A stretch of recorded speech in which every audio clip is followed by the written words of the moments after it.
Street दम biryani 90 rupees customer line. बड़ंगपुर नामक गांव में चमनलाल नाम का एक व्यक्ति हुआ करता था। चमनलाल को हाईवे के बगल में फेमस बावर्ची नाम का एक ढाबा था। उस ढाबे में मुन्ना नाम का एक रसोइया काम करता था। मुन्ना बहुत सालों से चमनलाल के पास ही काम कर रहा था। मुन्ना दिल का बहुत अच्छा था। उस ढाबे में मुन्ना की दम बिरयानी बहुत मशहूर थी। उस दम बिरयानी को खाने वाले ग्राहकों में से एक, मुन्ना भाई, मैं जब भी इस रास्ते से गुजरता हूँ तो आपकी दम बिरयानी खाए बिना नहीं जाता, कहा तो दूसरा, मुझे भी बहुत पसंद है भाई, कहता। ये सुनकर चमनलाल को बहुत गुस्सा आता था।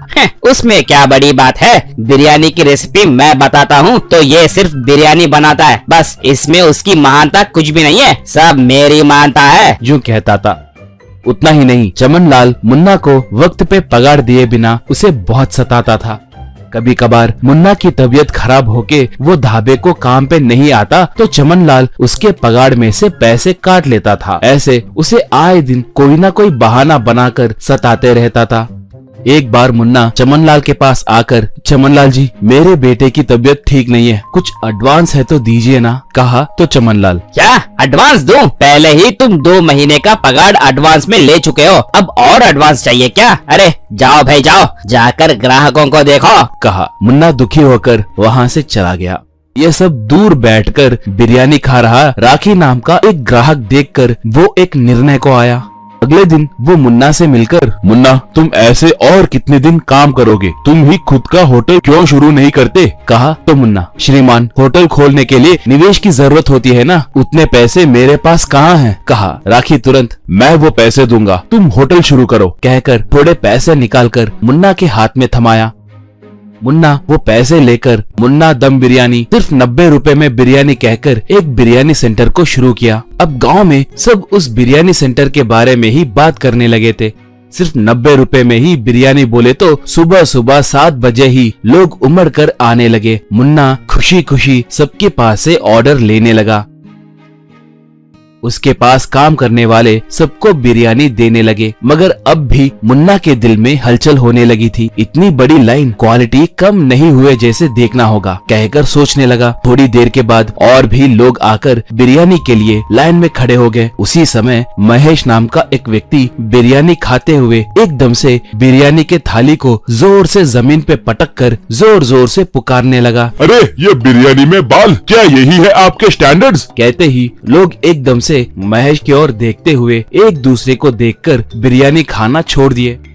एक अपना स्मार्टफोन निकालकर ये सब लाइव स्ट्रीम करने लगा। मुन्ना की दम बिरयानी धोखे की बिरयानी कहकर कैप्शन के साथ सामाजिक माध्यमों में वीडियो वायरल होने लगा। मुन्ना के दिल की धड़कन तेज होने लगी। वो सामने आकर जवाब देने लगा। एक कस्टमर पुकारने लगा, हम बहुत दूर से आए हैं, क्या यही है आपकी क्वालिटी? कहकर और जोर से पुकारा। अब समस्या और बढ़ी हुई। उस इलाके का एक नायक अपने आदमियों के साथ आकर मुन्ना से पूछने लगा, लोग तुम पे भरोसा करके आ रहे हैं, तुम ही ऐसे किए तो कैसे भाई? तुम्हारे बिरयानी सेंटर को बंद करना पड़ेगा, कहकर आदेश दिया। मुन्ना खामोश होकर सर झुकाकर सब सुनने लगा, मगर मन ही मन में बहुत रोने लगा था। ये मुझ पर किसी का वार है, मेरे बिरयानी सेंटर का नाम बदनाम करने के लिए कोई कोशिश कर रहा है, कहकर सोचा।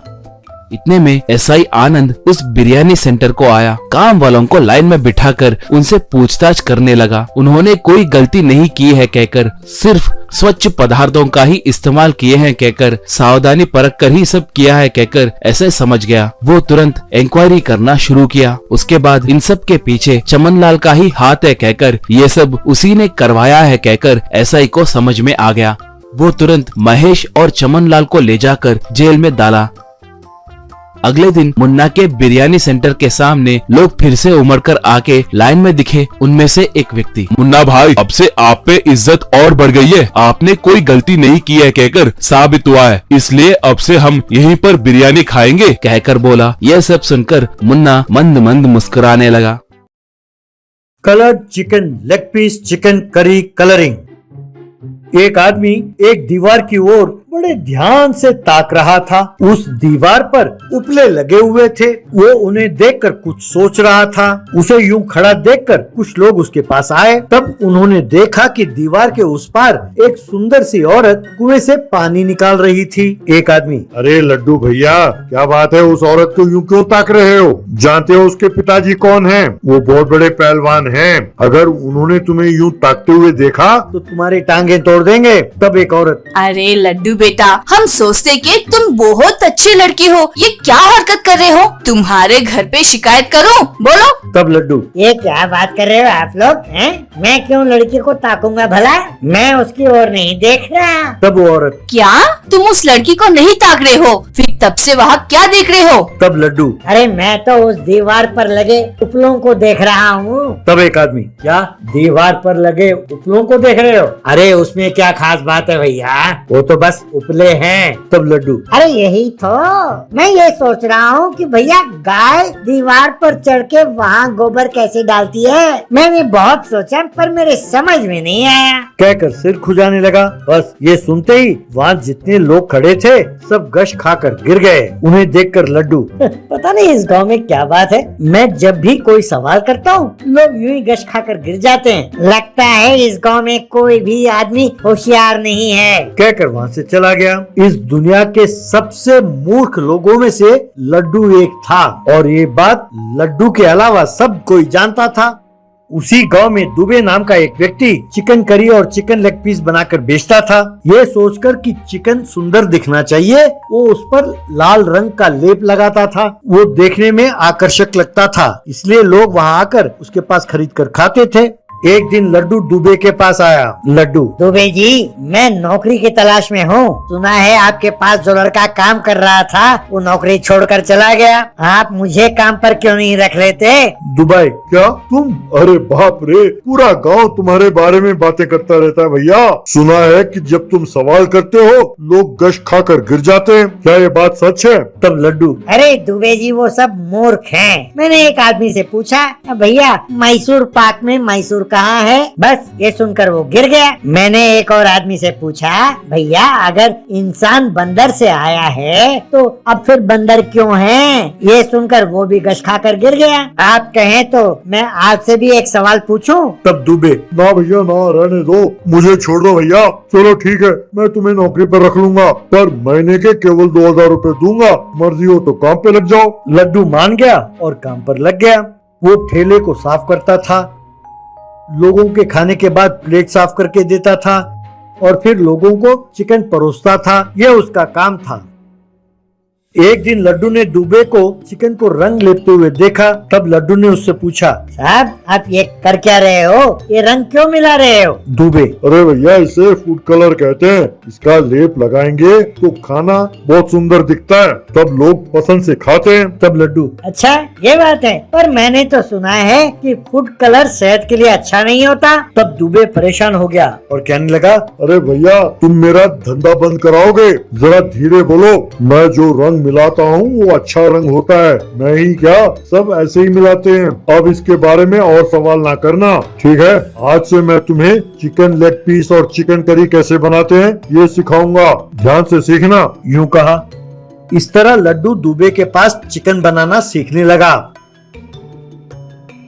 एक दिन दुबे लड्डू से, अरे लड्डू, मुझे जरा शहर में बहुत जरूरी काम पड़ गया है, मैं शाम तक लौटूंगा, जरा ठेला संभालना। कहकर चला गया। बाद में लड्डू चिकन लेग पीस बनाने के लिए वो रंग का डब्बा ढूंढने लगा, लेकिन उसे नहीं मिला। उसने बहुत तलाश की पर नहीं मिली।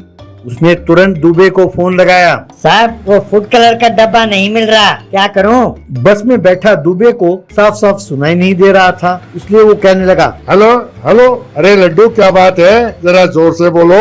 तब लड्डू जोर से, अरे साहब वो रंगों का डब्बा नहीं मिल रहा, बहुत ढूंढा नहीं मिला, क्या करूं? तब दुबे, अच्छा तो ठीक है, आज एक दिन तुम रंग ना मिलाना, मेरे आने के बाद हम करेंगे कुछ न कुछ। कहकर उसने फोन काट दिया।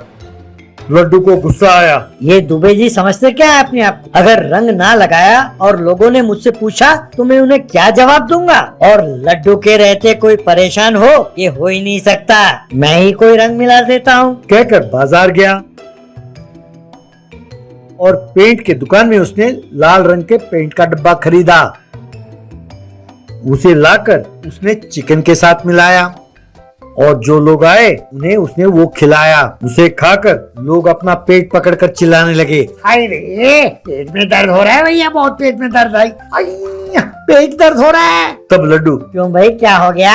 अरे दुबे जी भी रंग मिलाते हैं, तब तो तुम लोग कुछ नहीं कहते, पर अब जब मैंने ये पेंट मिलाया तो तुम लोग पेट पकड़ कर खड़े हो गए हैं। यूं कहा। तब लोगों को गुस्सा आया। वो लड्डू को पकड़कर मारने वाले थे, लेकिन लड्डू वहाँ से भाग खड़ा हुआ।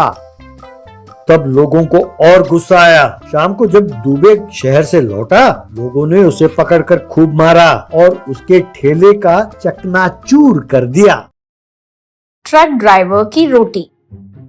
एक शहर में कुशाल नाम का एक नौजवान था जो ट्रक ड्राइवर के रूप में काम करता था। उसके साथ एक क्लीनर भी होता था। कुशल काफी अच्छा इंसान था, हमेशा गरीबों की मदद करने के लिए पहले आता था। सिर्फ यही नहीं, वो जानवरों का भी बहुत शौकीन था। अपने घर के पास कुत्ते, बिल्ली और कई तरह के पक्षी रखता था और उन्हें प्यार से देखता था। अगर कोई भीख मांगने वाला उसके घर के पास आता तो वो उसे अंदर बुलाकर बैठने के लिए कहकर खाना खिलाता था। कुशाल की पत्नी, बच्चे, माँ और बाप थे। उसकी पत्नी और माँ बाप को जो काम करता था वो ज्यादा पसंद नहीं आता था। कुशाल जब ट्रक पर जाता था तो कभी भी अपने मर्जी से रुककर खाना बना देता था। वो काफी अच्छा खाना पकाता था और कभी कभी जानबूझकर ज्यादा रोटियां और बड़ा पतीले में चिकन भी बना लेता था। वो खाना अपने क्लीनर को दे देता और खुद भी खाता। जो कुछ भी बचा रहता वो गरीबों को दे देता और जो कुत्ते आसपास होते उनको भी खाना दे देता। वो कुत्ते खाना खाकर यूं पुकारा करते थे प्यार से। गरीब और भीख मांगने वाले हमेशा उसके लिए दुआ करते थे और कहने लगते कि वो हमेशा खुश रहे। ऐसे हर रूट पर वो ये काम करता रहता। इसीलिए जहाँ भी वो जाता वहाँ के कुत्ते उसे प्यार से मिलते और उसकी तरफ आकर बढ़ जाते। गरीब लोग उसकी दी हुई रोटी खाकर उसके लिए दुआ करते थे। उसके घर वालों को जो वो जानवरों पे और गरीबों पे इस तरह पैसे खर्च करते देख नाखुश होते थे। उसकी पत्नी, देखो जी, अगर हम जानवरों और गरीबों को खाना और पैसे देते रहे तो हमारे लिए क्या बचेगा? घर के कुत्तों को छोड़कर बाहर के कुत्तों को भी दे रहे हो आप खाना अब। तब कुशल, देखो, अगर हम जानवरों और गरीबों को खाना देते हैं तो हमें पुण्य मिलता है, वो कहीं नहीं जाएगा और भगवान हमारे लिए और भी ज्यादा पैसे देगा। आज के बाद मुझे इस विषय पे सलाह मत देना। यूं कहा। फिर भी उसके माँ बाप भी इस पर ज्यादा खुश नहीं होते थे। चंबल डिस्ट्रिक्ट में एक जंगल में एक गुफा होता था। वहीं पर कक्कर नाम का एक बड़ा डकैती अपने साथियों के साथ रहता था। उसका नेटवर्क अजीब सा था। लोग ट्रक क्लीनर की तरह ज्वाइन होते थे। वो ट्रक में कोई कीमती सामान रखने पर कक्कर को फोन करके समाचार देते थे। ऐसे ही कक्कर और उसके आदमी उस ट्रक को खाली करवाकर दूसरे ट्रक में सामान भर कर ले जाते थे।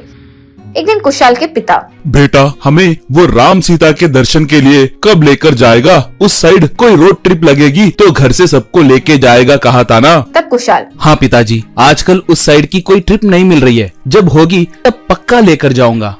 एक बार कुशाल के साथ का क्लीनर अपनी बहन की शादी के लिए छुट्टी पर चले गया। तब उसका ओनर नए क्लीनर को रख लिया और कुशाल से कहा, कुशाल, इसका नाम मुन्ना है, क्लीनर की तरह अभी रखा है इसको, वो आने तक इसे अपने साथ रखो, बाद में कोई गाड़ी पे इसे रख लेंगे। ये कहकर वो वहाँ से चले गया। तब कुशल उसको अपने साथ ट्रिप पर ले जाने लगा। एक दिन ओनर कुशल से, कुशाल, ट्रक में आईफोन के नए मॉडल्स है, ध्यान से लेके जाना और डिलीवरी करना, कुछ भी गड़बड़ हुआ तो लाखों में नुकसान होगा। तब कुशल ने कहा, आप फिक्र मत करो, सामान सेफ रहेगा, आप टेंशन मत लो। ये बातें सुनते ही मुन्ना कक्कर को फोन करके, भैया, लेटेस्ट आईफोन है, इसमें लाखों का माल है, हमारा रास्ता आपको अभी शेयर करता हूँ, आप अपना काम कर लो। यूं कहा। ट्रक के साथ कुशल और मुन्ना निकल गए। कुछ देर बाद घर के पास ट्रक रोकर कुशाल घर गया। वहाँ पर, पिताजी, सीताराम क्षेत्र को जाना है कहा था ना, अभी वो ट्रिप शुरू हुई है, जल्दी चलिए, टाइम नहीं है। इस तरह परिवार के साथ ट्रक में निकल गया था। कुछ दूर जाने के बाद रास्ते में एक जगह रुककर कुशाल ने घर वालों के लिए खाना बनाया और सब लोग खाना खाने लगे। तभी कुछ लोग किसी तरह से ट्रक के आसपास आ गए। और उनमें से कक्कर ने बंदूक निकाली और सबको धमकी दी। कक्कर, हम सामान पूरा ले जाने तक अगर कोई पागलपन करेगा तो मैं सबको मार डालूंगा। यूं कहा। जब क्लीनर मुन्ना कक्कर के पास जाकर खड़ा हुआ था तो कुशाल को पता चल गया कि मुन्ना कक्कर का ही आदमी था।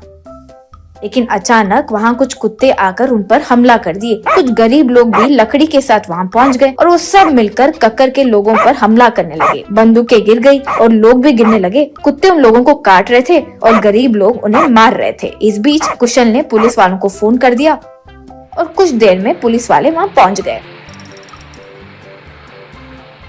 पुलिस ने सबको अरेस्ट कर लिया। कुशल से अपने माँ बाप ने कहा, हमें माफ कर दो, आज यही कुत्ते और गरीब अगर हमारी मदद नहीं करते तो हमारा क्या हालत होता, सोच कर ही डर लगता है। और इस तरह जानवरों और गरीब लोगों की मदद करने से कुशाल के साथ अच्छा हुआ। पुलिस ने उसकी मदद को देखते हुए कक्कर को पकड़ने के लिए उसे 1 करोड़ रुपए का चेक दिया। काऊ शेड गरम हीटर।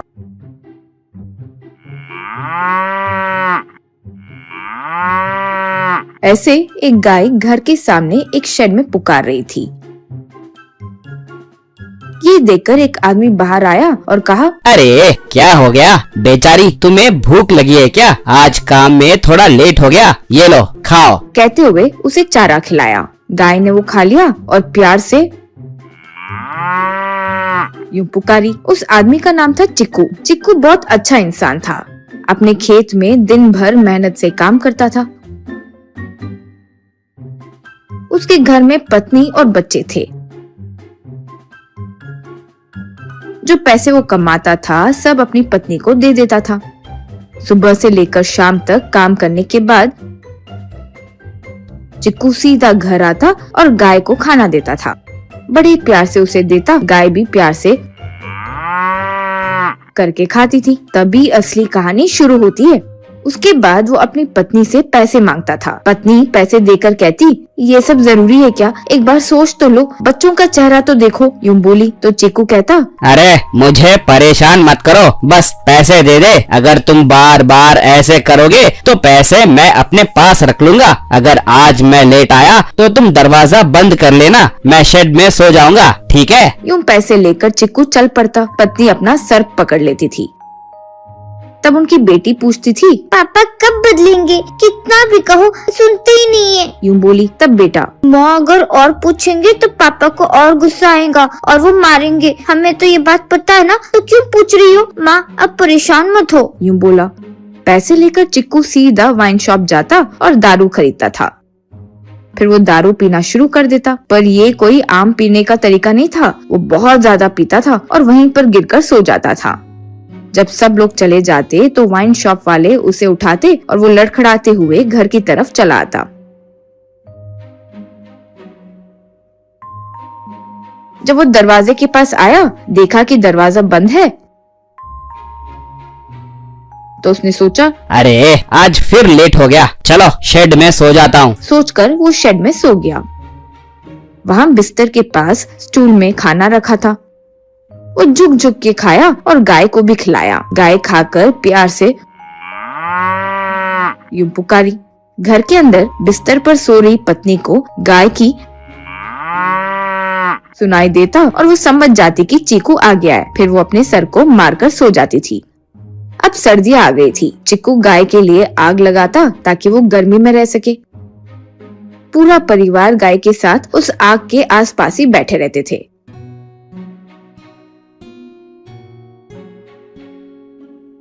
एक दिन चिक्कू थोड़ा सा दारू पीकर घर आ गया। बिस्तर पर बैठा और खाना भी नहीं खाया। आधा दारू का बोतल स्टूल पर रख दिया और बिस्तर में सो गया। रात के बीच में वो नींद में उसके हाथ से बोतल गिर गई और छोटी सी आग में गिरकर एकदम से आग बढ़ गई। आग धीरे धीरे बढ़कर पूरे शेड को लग गई। लेकिन चिक्कू अभी भी सो रहा था। गाय ये सब देखकर करते हुए चिल्ला रही थी, पर चिक्कू को कुछ नहीं पता चल रहा था। उसके बहुत चिल्लाने पर भी वो नहीं जागा। गाय के चिल्लाने पर उसकी पत्नी और बच्चे दरवाजा खोलकर बाहर आए। वो शेड को जलते देखकर घबरा गए। तब पत्नी, अरे ये क्या हुआ, उठो जी, उठो उठो जी, यूं बहुत चिल्ला रही थी, लेकिन वो नहीं उठा। जैसे ही वो आग की तरफ जाने लगी, बच्चों ने उसे रोककर कहा, माँ माँ मत जाओ, माँ मत जाओ। तब गाय सीधा आग में चली गई। अपने मुंह से बिस्तर को पकड़कर बाहर खींच ली। तब जाकर चिक्कू को होश आया। वो उठकर बैठा और इधर उधर देखा। उसे समझ में नहीं आ रहा था कि हो क्या रहा था। पत्नी ने सब कुछ बताया और वो तुरंत उठकर गाय के आगे हाथ जोड़कर, मेरी जान बचाने के लिए धन्यवाद माता। अगर तुम ना होती तो मेरे परिवार का क्या होता। ये सब मेरे दारू के आदत का नतीजा है। मैं कसम खाता हूँ, आज के बाद मैं दारू नहीं पीने वाला। ये सुनकर पत्नी और बच्चे खुशी से ताली बजाने लगे। उस दिन के बाद चिक्कू ने दारू पीना छोड़ दिया और अच्छे से काम करते हुए अपनी पत्नी का, बच्चों का और गाय का बड़े प्यार से ख्याल रखने लगा। क्रैब करी क्रैब सूप। बीजापुर नामक गांव था। वहां केशव नाम का एक व्यक्ति अपना होटल चलाता था। उसे एक रेखा नाम की लड़की भी थी। उसे एक भांजा भी था। उसका नाम रोहन था। उसे ट्रैवलिंग करना बहुत पसंद था। वो कोई काम काज नहीं करता था, बस घूमते रहता था। लेकिन रोहन की माँ को रेखा बहुत पसंद थी। वो रोहन से उसकी शादी करवाना चाहती थी, लेकिन रोहन कोई काम काज नहीं करता था, फालतू में इधर उधर घूमते रहता था। ये केशव को बिल्कुल पसंद नहीं था, इसलिए उसने शादी के लिए मंजूरी नहीं दी। पर उसको उसके भांजे से बहुत प्यार था। उसके पसंद की चीजें भी बनवाता था। ऐसे ही एक दिन केशव की दीदी और भांजा केशव के घर आते हैं। वे खाना खाने बैठते हैं। अपनी बहन को देखकर केशव कहता है, केशव, क्यों दीदी, बहुत दिन के बाद याद आई हमारी। दीदी, क्या करूँ रे, तेरे जीजा ये कॉन्ट्रैक्ट दो वो कॉन्ट्रैक्ट दो करके बिजी रहते और ये एक जगह नहीं रहता, कभी यहाँ तो कभी वहाँ घूमते रहता है। अभी वो कुंभ मेले में जाकर आया है। केशव, हाँ ये भी सही है, ये गाँव गाँव घूमता फिरता रहता है। तभी रेखा, घूमना नहीं पिताजी, देश भर ट्रैवलिंग करना कहते हैं, घूम घूम कर देश देखना। केशव, हाँ मैं वही तो बोल रहा हूँ, सारा पैसे का सत्यानाश करना। सुनो दीदी मेरी बात, मेरी बच्ची की शादी मैं इससे नहीं कर सकता। मैंने अपने गांव के सरपंच से बात की है उसके लड़के के लिए। रेखा, मैं उस चिंपैंजी से बिल्कुल शादी नहीं करूँगी। केशव, चिंपांजी हो या बंदर, उसी से शादी करनी होगी, क्योंकि वो कमाई करता है, ब्याज के पैसे चलाता है, बहुत अमीर है वो। ये सुन रोहन, मामा जी आपकी प्रॉब्लम क्या है मुझे समझ में आ गई। आप बड़े लोग हो, आपकी मर्जी, जो करना है करो। हाँ, मेरे पसंद की केकड़े की सब्जी बनी है ना, वो इधर दो ना। केशव, इससे पहले मैं तुझे अपना जवाई समझता था, लेकिन अभी मुझे तुझ पर ऐसी कोई फीलिंग नहीं है। तुझे पसंद है तो जा तेरी मामी के पास से बनवा कर खा ले, वो तुझे बना कर देगी।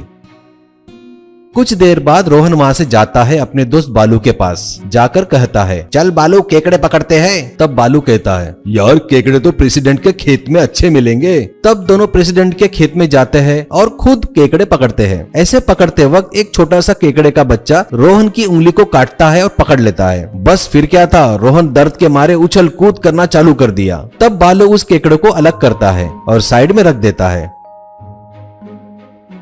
रोहन उस केकड़े से कहता है, अरे छोटे से केकड़े, तुम सबको लेकर जाऊंगा, मेरी मामी को देखकर उनसे पकाकर खाऊंगा, ये सोचा था मैंने, पर तूने मुझे काट लिया। अब देख, तेरे सामने ही बाकी के केकड़ों को पकड़कर तेरे ही सामने खाऊंगा। ये देख, तेरा दिल दहल जाएगा, तेरी फट जाएगी, तू अपनी जान की भीख मांगेगा, गिड़गिड़ाएगा, माफी मांगेगा मुझसे। बालू, भाई रहने दे, ये सब चीजों की जरूरत है क्या?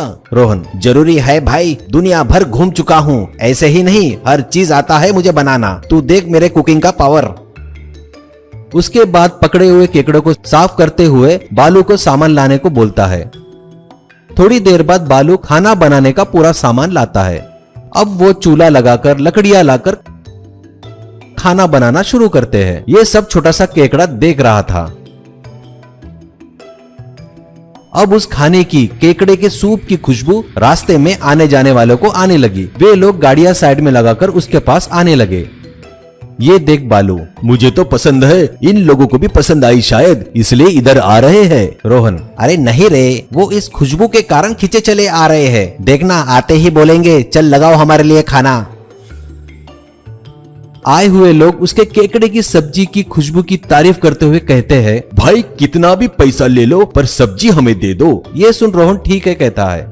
उतने में प्रेसिडेंट का लड़का जॉकी वहाँ पर आता है। जॉकी, क्यों रे ट्रैवलिंग राजा, तू मेरी होने वाली बीवी से शादी करेगा ऐसा प्रण लिया है क्या? अच्छा अच्छा, क्या रे, क्या बना रहा है? इतनी बदबू आ रही है। रोहन, वाह मस्त टाइम पे आया। ये देख कितने गुस्से में है ये छोटा केकड़ा, तेरे लिए ही पकड़ के रखा है। आ इधरा नज्जी का। ऐसा बोल के केकड़े को रॉकी के नाक पर फेंक देता है। केकड़ा उसके नाक को काटता है। रॉकी, अरे बाप रे, ये मेरी नाक को काट रहा है, बचाओ बचाओ बचाओ। चिल्लाते हुए इधर उधर कूद रहा था, कीचड़ में लोड़ रहा था, फिर भी केकड़ा उसे नहीं छोड़ रहा था। फिर बालू जाकर उसे छुड़ाता है। तब रोहन, क्यों बे जॉकी चिंपांजी के फेस वाले, अगर दोबारा मेरी मामा की लड़की के आसपास भी भटका ना तो सोच ले तेरा क्या हाल करूंगा। जैसे इस केकड़े से तेरे नाक को कटवाए ना, इसी तरह किसी और भी जगह कटवा सकता हूँ मैं, सोच ले। चल अब निकल यहाँ से। जॉकी वहाँ से भाग जाता है। फिर वहां आए लोगों के साथ मिलकर रोहन और बालू केकड़े की सब्जी के साथ खाना खाते हैं।